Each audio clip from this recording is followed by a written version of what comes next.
Namu Myoho Renge Kyo.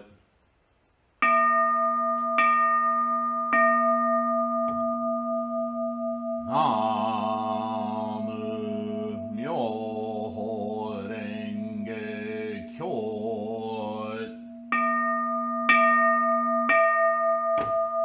Namu Myoho Renge Kyo.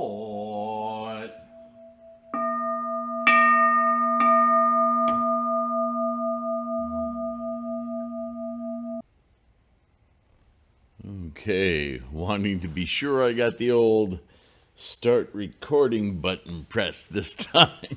Don't want to do what I did yesterday. Oh, still need to turn things on here. Slow going this morning. I got up early to help Sandra off to pick up her mother for a doctor's appointment. Triviality. Thank you for being here. I hope this podcast finds you in good health and secure circumstances. We are going to continue to read and study our current Gosho, the Selecting the Right Time, which Nichiren is taking his time, joke, pun, whatever, to once again review the, and we actually haven't talked about this in a long time, the 500-year periods as a measurement of time that Shakyamuni utilized in his teaching to indicate the evolution of man, the mind, our relationship with the mind, our understanding of the mind, our relationship with the mind, body, mind, other. Buddhism is a study of all facets of the methods in which the mind is experienced. Certainly that's how the earlier teachings started. They started with the same basic goal, but focused, and this is what the expedient means are for, storytelling to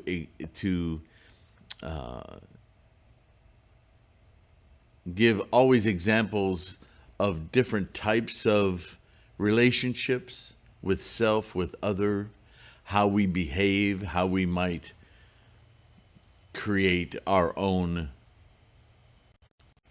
obstacles, right?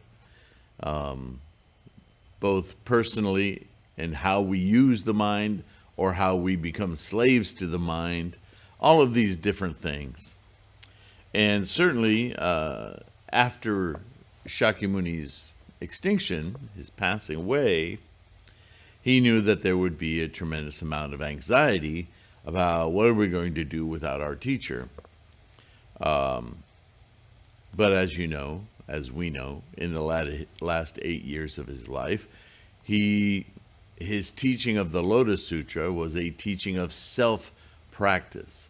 And the Nirvana Sutra, basically, his last words before he expired, were to encourage all of these different varieties of disciples, followers, lay people, so on and so forth, who had come to him expressing that very concern.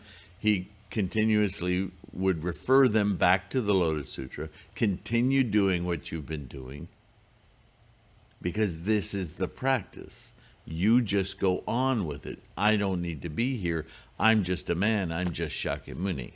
As I've told you in the Lotus Sutra, Buddha is something you innately have. You simply need to cultivate it and experience it, instantiate it in your mind of reasoning, rationality, and clearly experiencing life, all of life, and yours, therefore, at its maximal potential.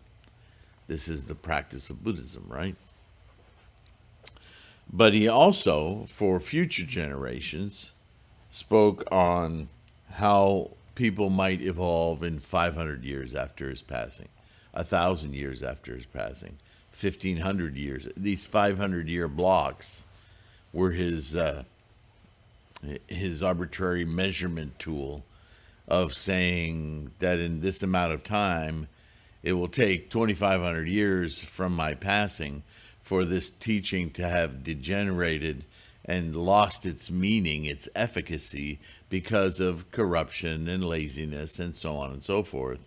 And someone will have to come forth and lead the future generations of bodhisattva, right? The bodhisattvas of the earth. And that person will come forth and as an example, teach, reintroduce, clarify these teachings once again, and promulgate them throughout the world in order to counter the corruption and the laziness and the agendas and the egos and all of that. And it will be difficult because there will be a lot of distractions, a lot of other agendas that will take hold of people's minds and obfuscate them from experiencing Buddha in their minds, from even that as the goal.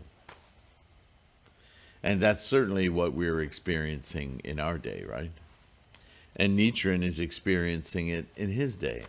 So he writes these long discourses on the occasions that he can put into, or as it's mentioned in here, a book. Basically, there was no printing press back then, right? It wasn't like the way that you made a book or that you copied a book, like the Lotus Sutra, for instance.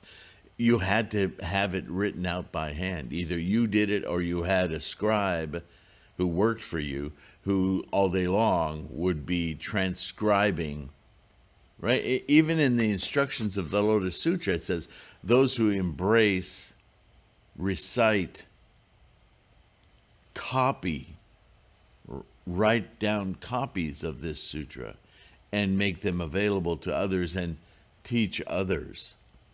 This is part of the practice, because that's the only way it can continue to live on, is by writing it down, copying it. Today we have printing presses, so we can make these translations available broadly. But 3,000 years ago, they didn't know anything about that. It was all done by hand, right? So Nichiren is doing the same thing in medieval Japan, is he's writing these things down so that they can be documents to be handed over to the elite, the authorities, the government, for education, re-education about the teachings of Buddhism, the teachings of Shakyamuni Buddha, the teachings of all the scholarship of Buddhism to his day. And by doing so, elucidating the nature of the Buddhism that people think they're practicing, but clearing out the corruption and the agendas of his competition. It's not really the right word to use, is basically these traditions that have been corrupted for hundreds of years in Japan are not teaching Buddhism as it was created. They've gone off, they've misled, and because they're honored teachers and supported, they're misleading the entire population of Japan, and it's causing all kinds of problems. So Nichiren's setting the record down again of the lineage of teachings appropriately, not misguided, not corrupted, not for his ego, not for his placement, other than to say that he's carrying on the mission that Shakyamuni himself described as a leader, a votary of the Lotus Sutra, such that he can guide those new generations of bodhisattvas, whether they be monks or laity, right?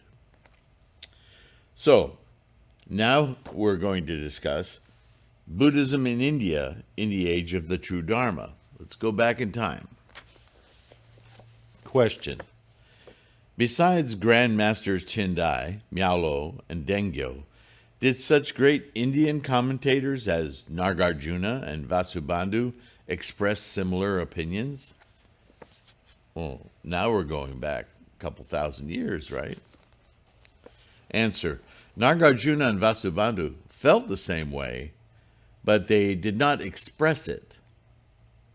It wasn't the time, remember? Question: why not? Answer: there are many reasons. First of all, people would not understand them. In the second place, the time was not ripe for them to speak up because they didn't have the capacity to understand them. In the third place, being disciples of Buddhas in manifestation, Shakya, they were not entrusted to spread the Lotus Sutra in the latter age of degeneration, because that wasn't the time for them. They were focused on clarifying the teachings of Shakyamuni of the day. They knew of the Lotus Sutra. They understood that things were leading to that, but it wasn't the time to elucidate the Lotus Sutra. People weren't ready for that. They had to get other steps along the way clear, like what is the meaning of emptiness? What is the nature of the mind? Where is it? The skandhas, all of that, right? Question: I would like to hear more about this. Good. Answer: the age of the true Dharma began on the 16th of the second month, a day after the death of Shakyamuni Buddha. Entrusted by the Buddha, Venerable Kashyapa spread his teachings for 20 years. In turn, he was succeeded by Venerable Ananda, Sanaskasvasa, Upagupta, and Dhrutoka for 20 years each. During these 100 years, they spread only the Hinayana teachings. They were the earliest teachings. They were spread, and you remember it was all done verbally.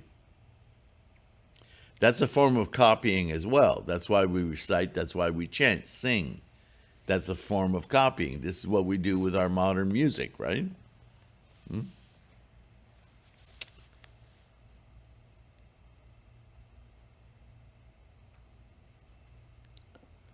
They spread only the Hinayana teachings without even mentioning names of the Mahayana Sutras, not to speak of the spreading of the Lotus Sutra.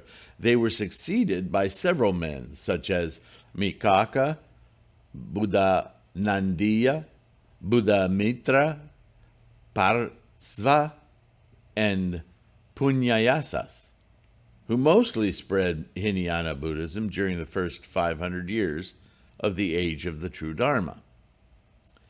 Although it was not that they did not preach the Mahayana teachings at all, they did not make much of an effort in spreading them.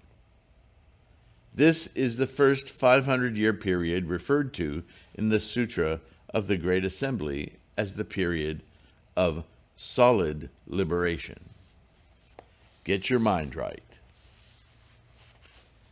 During the latter half of the age of the true Dharma, namely between 600 and 1,000 years after the death of Shakyamuni Buddha, a dozen or so men succeeded the Dharma. Bodhisattva Ashvagosha, Venerable Kapimala, Bodhisattva Nagarjuna, Bodhisattva Kanadeva, Venerable Rahulabhadra, Samganandi, Samgayoshas, Kumaralata, Jayana, Vasubandhu, Manura, Haklena Yasa, and Simha. These dozen or so reverends at first studied non-Buddhist schools before studying the Hinayana Sutra, which they refuted completely later when they studied the Mahayana Sutras. See, things are following their proper course. Although they refuted the Hinayana Sutras with the Mahayana Sutras, they did not clarify the relative importance of the Lotus Sutra and other Mahayana Sutras. Again, it wasn't the time. They seemed to have talked about it a little, but they did not clarify such fundamental doctrines as the, quote, 20 profound doctrines preached in the theoretical and essential sections of the Lotus Sutra, or nor, for that matter, obtaining Buddhahood by the two vehicles, or attaining enlightenment by Shakyamuni in the eternal past. Superiority of the lotus among all the Buddhist scriptures being preached, and will be preached. The 100 realms and the 1,000 aspects of existence, and the 3,000 existences contained in one thought. Now they've translated it as existences rather than realms, but they're really interchangeable. So you might even want to consider that. We've been talking about 10 worlds and 3,000 realms and now 3,000 existences. These are all experiential. This is why I keep reminding you. Buddhism is about the mind, and the way the mind works is through an experience, a tangible, locatable experience with the senses, with all the senses that this is why in Buddhism we have 9 consciousnesses, right? We have 8 that operate in samsara, and the 9th that sees clearly through the entire consciousness mind. There's several videos on this channel. You can look them up. There was one just a couple of months ago. I think it's like 9 consciousnesses, Myoho Renge Kyo, and something else in that title. You can search that, use the search bar on the homepage of this channel, and you can find that video. I did drawings on it so you can visualize the 8 consciousnesses and the 9th wrapping around them. Yeah. Okay, where was I? And they only touched upon them as vaguely as pointing a finger at the moon. There's that analogy again. They wrote a little about them, but they did not even touch upon such important doctrines of the lotus as the beginning and ending of the Buddha's guidance, eternal relationship between the Buddha and his disciples, and attaining of Buddhahood by all people. This was the state of Buddhism during the latter half, 500 years, of the age of true Dharma, referred to as the period of solid meditations in the Sutra of the Great Assembly. After 1,000 years, by the way, back to that finger pointing at the moon. Do you ever notice little kids do this? And this is why we supposedly teach them not to point. Use your words, right? The problem with pointing, when you tell a child, look over there, they look at your finger because they're listening to you, and they look at your finger and you're saying, look over there. Where? Over there. And they, oh, you mean by the trees, by the lake, by the fence? Geez, the kid is using words and the adult isn't. The point is that the attention is taken away from the actual locus of the attention. And so discussions might happen of the Lotus Sutra, but they only caught the attention of another sutra and words. People didn't grasp the meaning, what the words were pointing to, what the sutra's meaning was. You see, that's the analogy of the finger and the moon. Of course, the Zen and Chan Buddhists totally thwarted that in many ways. This was the state of Buddhism during the latter half 500 years of the age of the true Dharma. After 1,000 years of the age of the true Dharma, Buddhism was still prevalent all over India at that time. However, Buddhism reached a state of confusion, with Mahayana Buddhism being refuted by Hinayana Buddhism. What the heck happened there? Or the true teaching being concealed by provisional ones. As a result, less and less people attained Buddhahood because they were following inferior teachings. Not inferior as teachings, but inferior to the time and capacity, right? At some point, the child knows how to read and write and can speak in full grammatical sentences and paragraphs. It's useless to continue to teach them the alphabet, right? As a result, less and less people attained Buddhahood, while an incalculable number of people ended up in evil realms by slandering Buddhism. Realms again, worlds, existences. They ended up living life delusionally, not able to perceive the truth of the Dharma because they were being taught inferior teachings and they weren't making any progress. They weren't developing anymore. Buddhism in China during the age of the semblance Dharma. Now, this is after 1,000 years.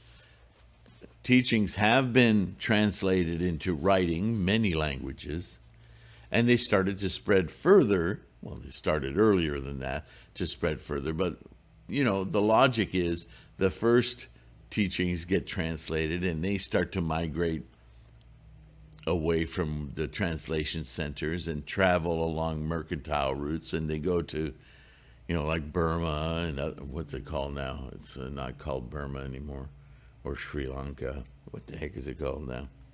Anyway, but so the more developed teachings still spread orally haven't reached as far yet because they're being translated afterward. So in many areas around India and in India itself, India is a huge country, only the Hinayana Sutras were even known until much later, right? So now we're going to go into China, where great efforts were being made by both Indian and Chinese monks traveling across the Himalayas, going to find out more about Buddhism. And we started getting, Gandhara in the northeast of India, which now is several countries, was a center of translation in many languages. And this was a place where cultures were meeting, and slowly translations were filtering into China, and China was finding out more and more about Buddhism. After 1,000 years of the age of the true Dharma, in the 15th year during the age of the semblance Dharma, Buddhism spread eastward, reaching China. During the first century of the first half, 500 years of the age of semblance Dharma, Chinese Taoism and Indian Buddhism fought for supremacy. They were competing, but they also were mixing into each other. There's all sorts of things that happen when these two great ideologies confront one another. Some things about them fit really nicely. Others are very contradictory. And this happened in temples, right, with monks in China studying this, mixing the two together, or eschewing one and going the other. All of that was happening. Neither side having an upper hand. Well, you can imagine the tradition of thousands of years in China, even anyway, would be very confronted, and people don't change their minds very easily still today, right? Even if the issue had been decided, Chinese conviction in Buddhism was not firmly established yet. It's the new boy in town, right?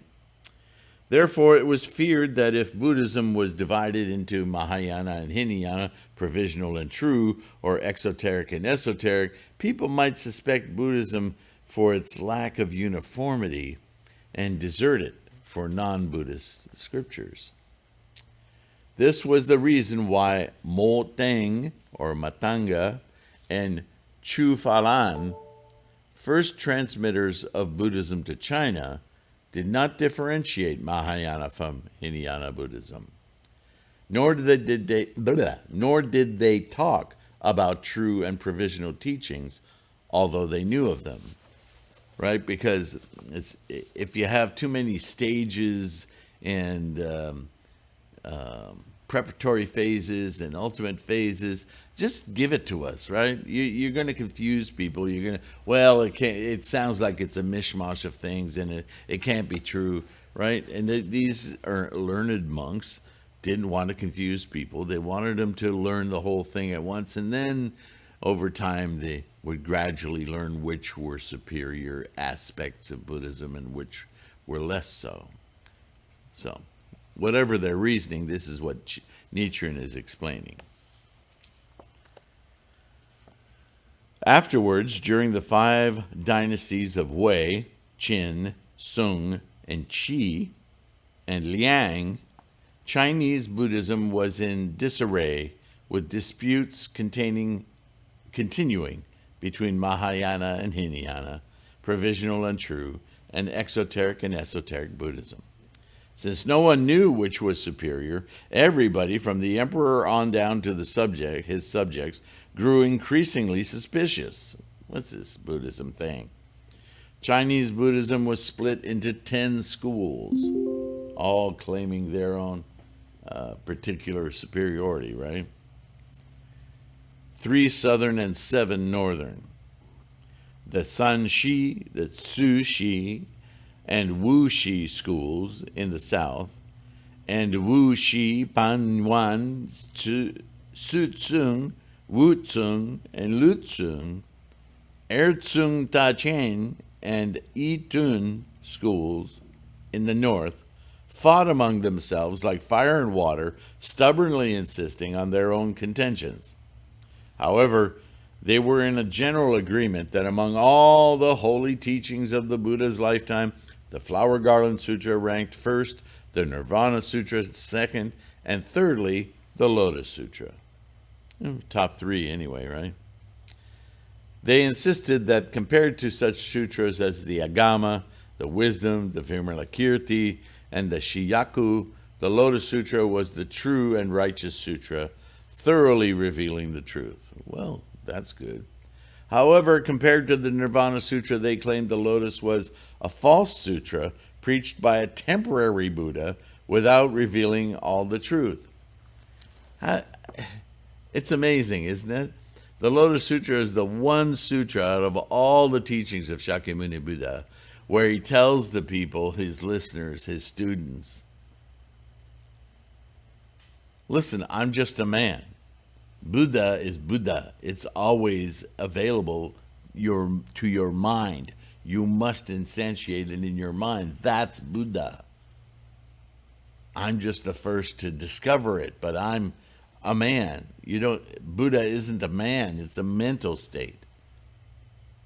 And somehow that comes across to these people as, well, that's a temporary Buddha then. They can't let go of that physical attachment to a thingness.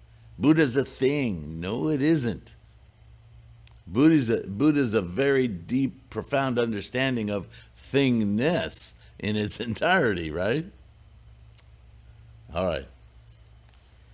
During the Chen and Sui dynasties, roughly between 450 years and 500 years or so after the introduction of Buddhism to later Han China, there lived a monk called Qi. Later called Grandmaster Tendai, he refuted the false teachings of the three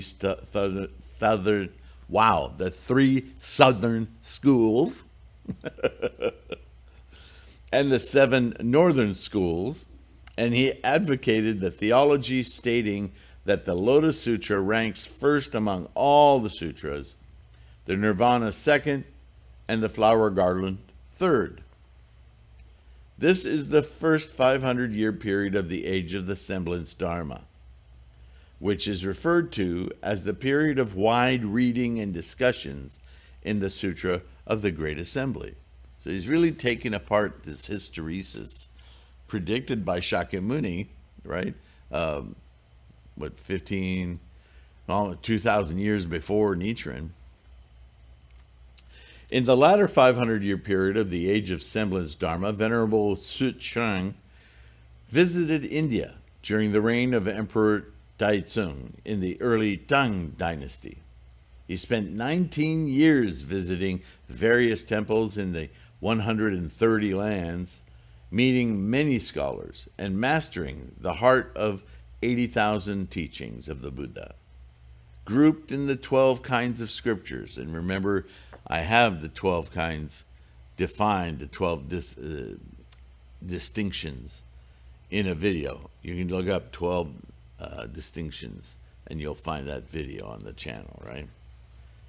Among them, he specially studied the two schools of Faxiang, Gosho, and Sanlun, Sanron.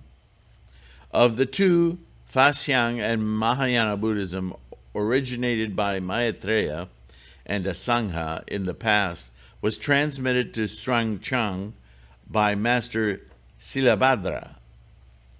Xuanzang brought it back to China and presented it to Emperor Taizong.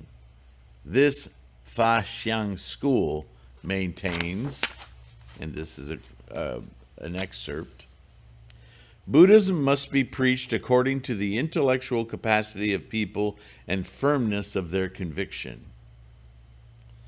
For those who are suited to the one-vehicle teaching, it is preached that the three-vehicle teachings for Shravaka, Pratyeka Buddha, and Bodhisattvas are expedient, and that only the one-vehicle teaching is the true teaching, the one vehicle being the Lotus Sutra, right?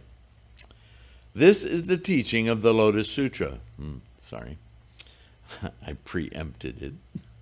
However, for others who are suited to the three-vehicle teachings, it is preached that the three-vehicle teachings are true teachings, whereas the one-vehicle teaching is merely expedient. This is the teaching of the Revealing the Profound and Secret Sutra and the Srimala Sutra.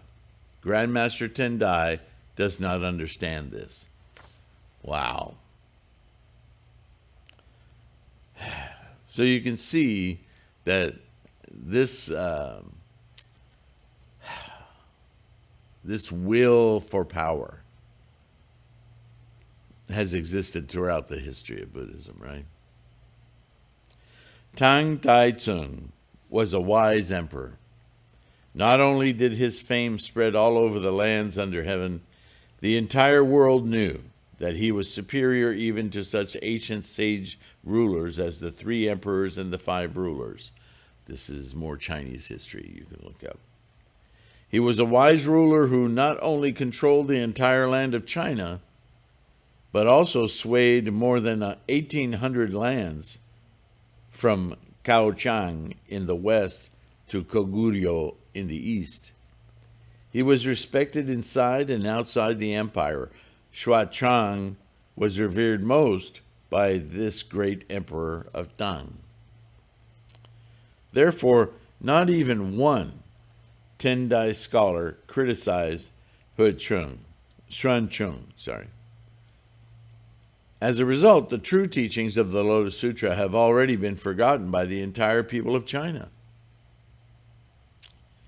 During the reign of Emperor Gaozong, Taizong's crown prince, and Empress Wu, Gaozong's stepmother, a monk called Fa Tsang appeared. Having seen the Tendai school eroded by Faxiang school, he chose the Flower Garland Sutra, which had been rejected by Grandmaster Tendai as not having revealed the whole truth, advocating that among all sutras preached by Buddha in his lifetime, the Flower Garland Sutra ranks first, the Lotus second, and the Nirvana third. Obviously, that was going to be his play for superiority.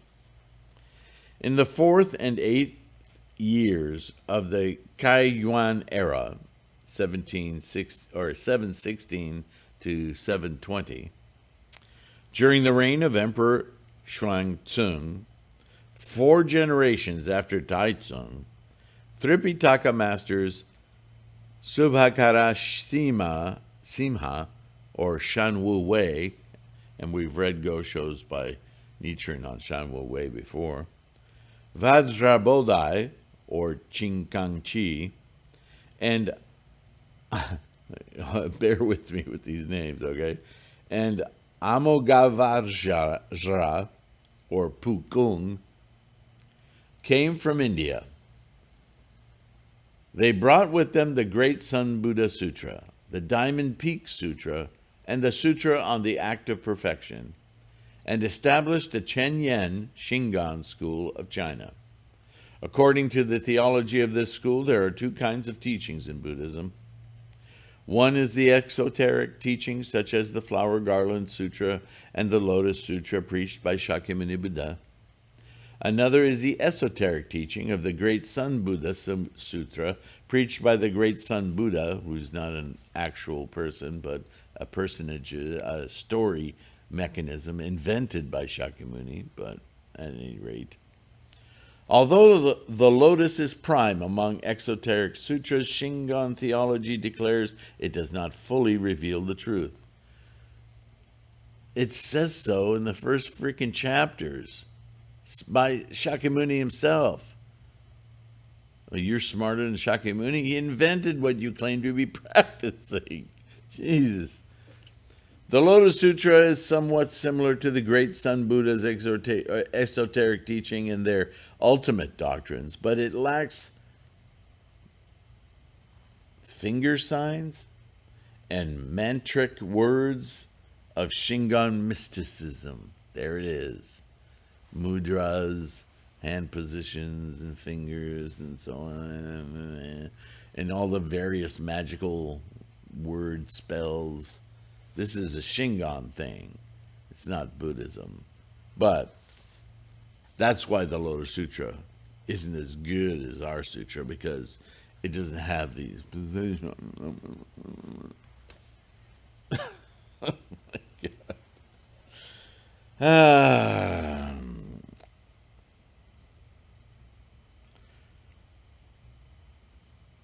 Since the Lotus does not preach all three, bodily, verbal, and mental mystic practices, they say, it does not wholly reveal the truth. Whatever.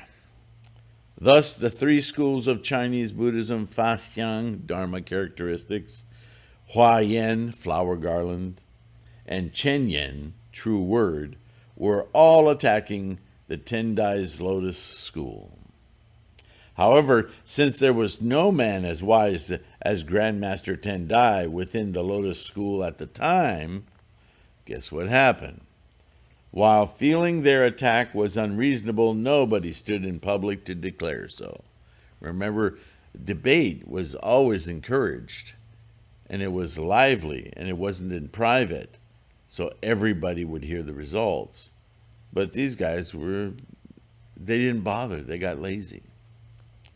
As a result, everyone from the king and his ministers to all his subjects were confused about Buddhism, blocking the way for attaining Buddhahood.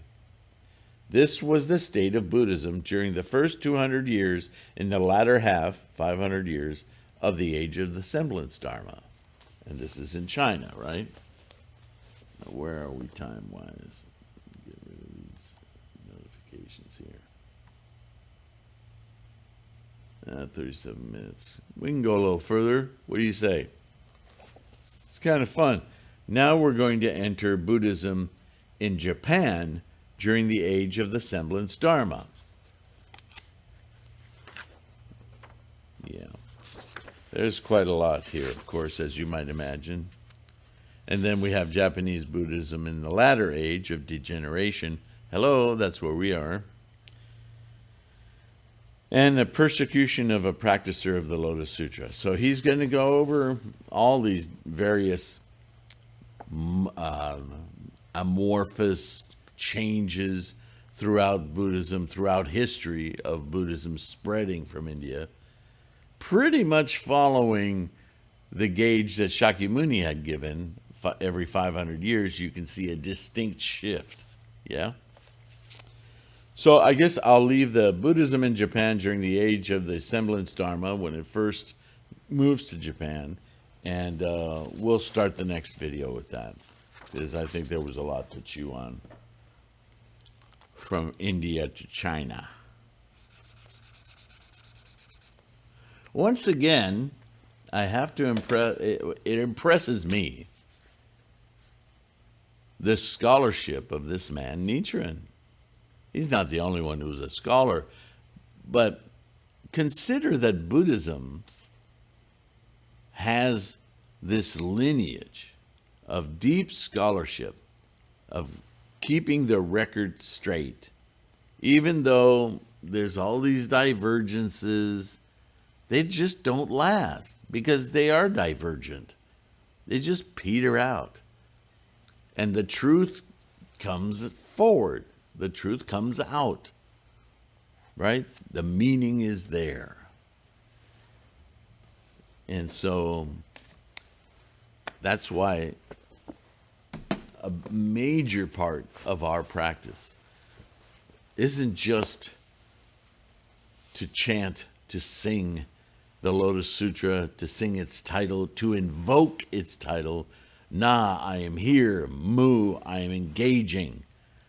Single-mindedly expressing Buddha. Myoho Renge Kyo. So we can do all that. We can write it down. We can spread it. We can tell people about it. And we can chant and recite every day. But the critical component that makes it, actualizes it, that makes it a living Buddha for you to experience, your completeness, your life in its entirety, in concert, in rhythm with the entire universe. Can't even fathom that. It requires your resolve. I'm going to do this. I am doing this. I am instantiating Buddha. I am living with Buddha in my mind. I'm continuing to hang on to this enlightenment. I won't let anything deter me.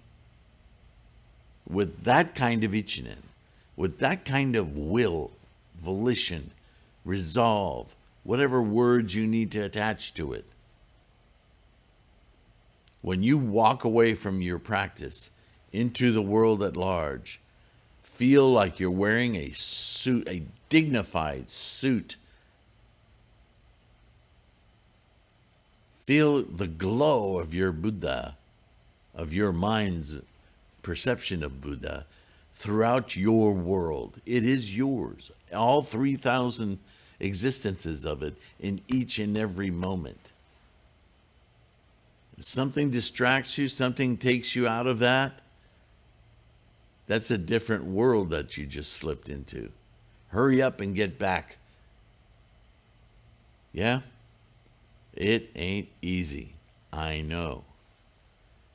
But it's the effort that succeeds more and more every day. And life just unfolds around us in a new way all the time. That helps us maintain our conviction because we see it. And when it wanes, because it will, we're human after all, we are in samsara, we are heavily bound to our thingnifying, right? We have to know that that's the temporary situation. That we just need to get our focus back and everything is going to be amazing. Right? Thank you for listening. Thank you for being here. Thank you for your support. Like, subscribe, share. Download the audio podcast. If they're helpful, by all means. You can hang on to them and listen to them whenever you want. Right? The free information on threefoldlotus.com. There's a bunch there. Not only for you, but as a backlog of things, a folder, if you will, of insights into certain concepts that when somebody comes up to you and says, well, what does that mean when Buddhism says this? Oh, wait, I downloaded a document. Yeah. Oh, yeah. We can read it together. You want to chant for a few minutes? We'll read it together. Right? It gives you something, some support. You don't have to remember all of this stuff. Oh my goodness. I think I would have given up a long time ago. But the more you read through it, the more you peer into different aspects of the scholarship of Buddhism, the more it makes so much sense. It's simple answers that come from your own experience, your own mind. So it's not like memorizing other stuff. It's your experience. Nothing's more genuine than sharing that, right? And of course, those of you who can help support this channel on Patreon or simply directly through PayPal, you guys are amazing. You're vital to keep this going, to grow this Sangha. Yeah, deep appreciation for your assistance and your support. Namo Myoho Renge Kyo. With that, I will let you all go, and we'll continue the history of Buddhism a la Nichiren in the next video. Bye for now. And I recorded it. Yay.